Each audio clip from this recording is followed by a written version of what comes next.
Today we will guide you how to use Google Home Voice Control Water Timer. Search for the Homgar Smart app and click Continue for the next step. Enter the correct account number on the login page and select Homgar app.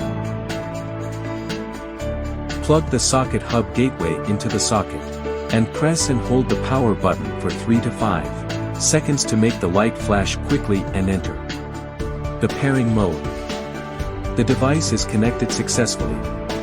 Return to the home page and you will see all connected devices. It will automatically match the device. Wait for the link to click devices successfully and all devices will appear in the list. Press and hold the switch valve of the device to enter the flash matching mode. Operate and match according to the app guide to add devices. The device is successfully connected. Return to the home page. You will see all connected devices.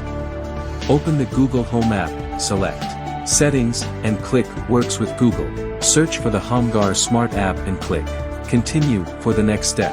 Enter the correct account number on the login page and select Homgar app. It will automatically match the device. Wait for the link to click devices successfully and all devices will appear in the list. You can rename the current device by voice or manual control of the device. Hey Google, open the water timer. Okay.